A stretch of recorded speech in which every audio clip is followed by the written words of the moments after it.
Now, your tour, yes, in Sydney, you've had some troublemakers. I'm sure in Melbourne you will, because it's the it's the home of troublemakers. But it sold out your tour so quickly. I'm interested to know what the Australian people who are paying to hear you speak, what are they interested in talking about? What's top of mind for them? I think it's several things. I mean, obviously, people are very interested about the wider world, about the region, about wars I've covered recently, including the Hamas war, the Ukraine war. But in my as far as I've seen it, we use a thing every night called Slido, so people can send in questions and then upvote the questions they really want you to answer, which is a great system. Yeah.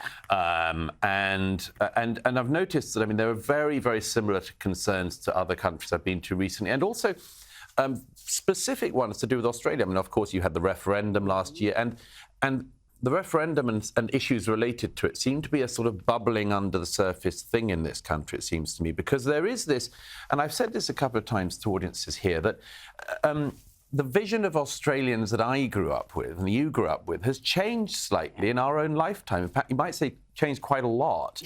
And I see that kind of happy country, frank-speaking, clear-thinking sort of Australian tradition sort of being subdued, like it's chased out of people. Like people are made to feel guilty for things they haven't done. Oh, yes. They're made to feel like they're usurpers and colonisers and all this sort of thing. And it's so destructive, and you can see it, you can feel it, you can hear it. Everybody wants to get along, everyone wants to do well in the future, but, there's no way that this country or any other country can if you're mired in the guilt and this sort of dampening down of the majority, the sort of you can't say that, you can't think that. That's why I love referendums, actually. They're always an opportunity for the general public to kick our political class in the ghoulies. And like Brexit, when it came to this referendum, the race-based referendum, it was a case where you had the entire elite, really, the celebrities, the activists, the corporates, all of them, sporting clubs, all on the side of the yes vote, which obviously the Australian government was backing.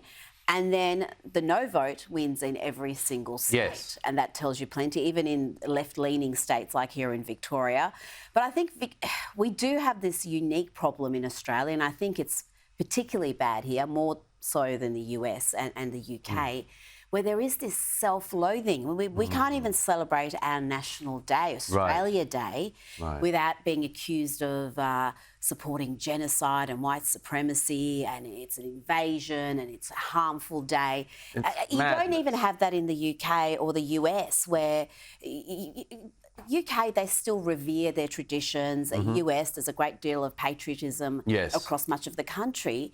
But I just wonder what the impact is on a country that seems determined to hate itself. Yeah, the long-term impact, we don't yet know. We can guess. We don't yet know because, as far as I know, no civilization has tried this before. Yeah.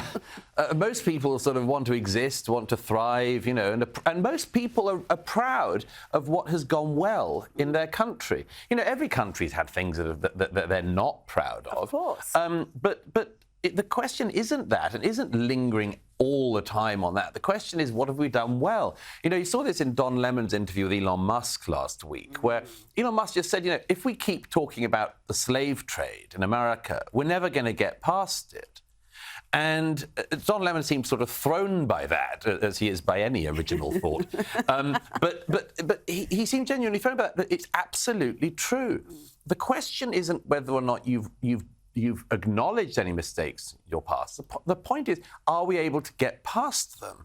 And are we able to say anything good about ourselves? And if in Australia, the whole narrative is just, as you say, genocide yesterday, genocide today, genocide tomorrow, of course people aren't going to be brought up to be proud of their country. And of course they aren't going to see the good things. I would just beg the people who fall into that narrative, which includes a lot of young people who go along with the herd. A lot of young people don't, but a lot of young people do go along with that herd.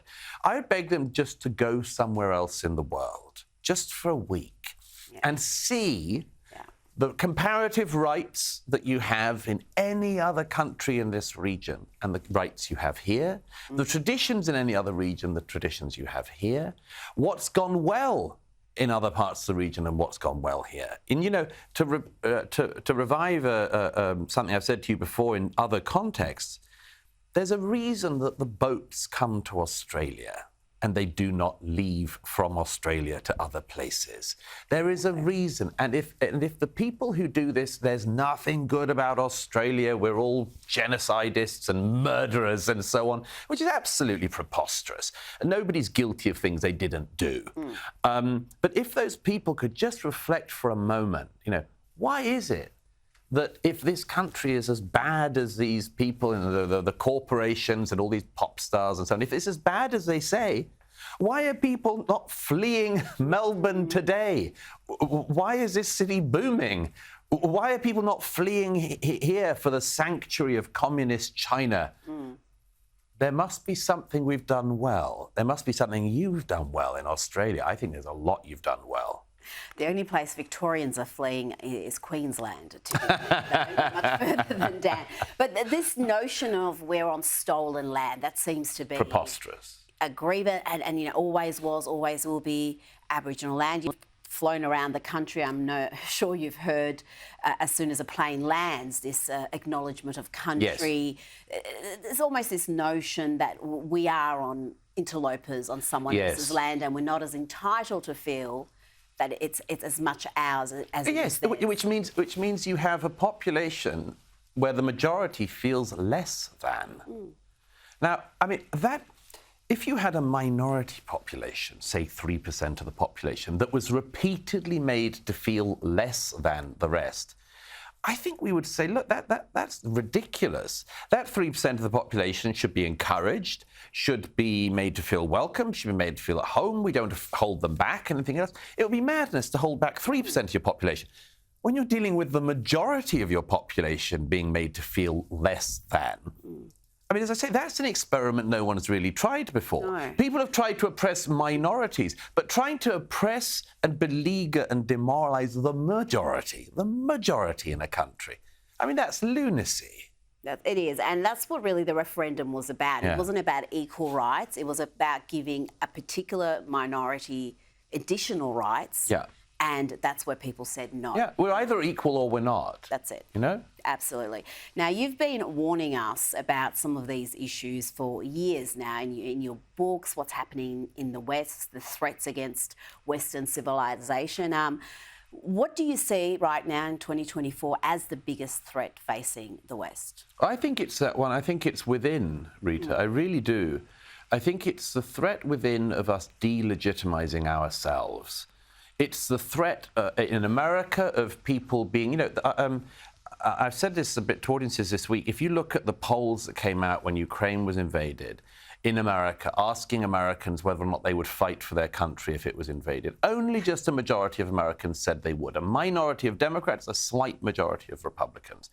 And it was the same recently in the UK when the defence minister said, look, if Russia does roll into the Baltics, we might have to have conscription. A minority of young Brits that they would be willing to fight for their country. But here's the thing. I understand that. I abhor it. I'm very, very sorry that it's the case. But I understand it, because if you've been told your country was rotten from the start, as with Australia, entirely based on theft and colonialism and repression and racism and much more, as if the rest of the world was based on just kumbaya. If you believe that, why the hell would you lay down your life for it? If you were told from kindergarten onwards that you were on stolen land, that you were a usurper, that you'd enslave people when you've done nothing other than try to build some bricks or something, why would you risk your life or lay down your life for a country you were told was rotten? And the answer is, it would be madness to do so. We are telling ourselves a totally false version of our history, and at the very least an unfair version of our history. And it's the same in Australia, it's the same in Britain, same in America. And, there's a very odd thing that happens when that occurs, which is that every opportunistic thing comes in. People come in and they claim you've done things that you've never heard of, and you say, well, probably that as well, because I'm guilty of everything else. Exactly. And before you know it, you're just accepting versions of yourself that are not just false but are destructive. And I think that's the biggest one. But the good news is that's one we can solve.